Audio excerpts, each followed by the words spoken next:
असलामुअलैकुम। मैं जी मकसूद अली उकाड़ा तो ते अज दे साडे मेहमान ने तलाल अजीज़ ते भाईन उस्मान ने ते असी जी पंजाब दे विच पंजाबी रीत नूं दोबारा तो उजागर करने जा रहे हैं, क्योंकि पंजाब दे विच पंजाबी जिहड़ी है ये चुप होंदी जा रही है, इनू खत्म होंदा जा रहा है। पंजाबी कल्चर दा जिहड़ा है नाम खत्म होंदा जा रहा है। इस वजह तो मैं सब तो पहले भाईन तलाल नूं दावत देंगा कि वो चंद अशार पेश करन पंजाबी दे, ताकि असी कुछ समझ सकिए कि पंजाबी की चीज़ है। बहुत शुक्रिया सब तो पहले मकसूद भाई कि तुसी ये सारी बैठक केड़ी बनाई, मतलब इंदे विच सानू सद्दिया और भाई उस्मान होरें नूं मैनू ते इंदा बुनियादी मकसद तो यही है कि जेहड़ी पंजाबी जुबान है इनू असी उजागर कर सकिए। ठीक है, ते मेरियां कुछ अज की जी नज़म है उस्मान भाई वो है कि जनाब फैज़ अहमद फैज़ साहब की।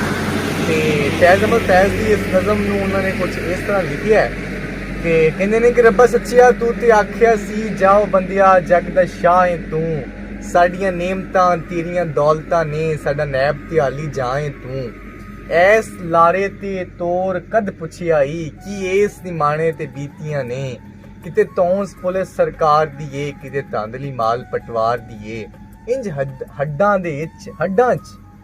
दे विच कलपे जां मेरी जिवें फाई च कूंज कुरड़ांदी ए, चंगा शाह बनाया ही रब साइयां पुल खांदियां वार ना आमदी ए।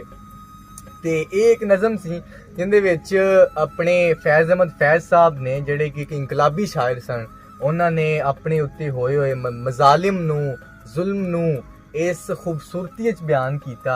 और ये पंजाबी का एक हुसन है कि अपने अंदर हर चीज़ नूं इस तरह समो लेंदी है और इस तो बाद अपने इस हुसन नूं अपनी शायरी दे विच क्या एक मज़ेदार किस्म का एक मतलब। सब तो पहला तो मैं अपने मेज़बान मकसूद का शुक्रिया अदा करांगा कि इन्होंने सानू इस चीज़ का पंजाबी रीत नूं उजागर करने का मौका दिता।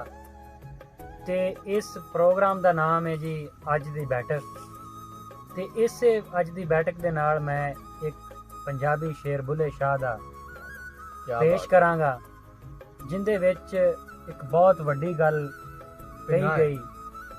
ते शेर कुछ इस तरह है कि रोटी मेरी काट दी लंघदी मेरी भुख, रोटी मेरी काट दी लंघदी मेरी भुख, जिन्हां खादियां चोपड़ियां घणे सहणगे दुख। क्या बात है, क्या बात है कि ये दुनिया ते जेड़े लोग ने वो जिन्ना जेड़ा कोई बुरे अमल या कोई ऐशो इशरत दे विच खुदा नूं भुल जांदा है ते वो आखरत ते वो देनदार भी इस चीज़ दा।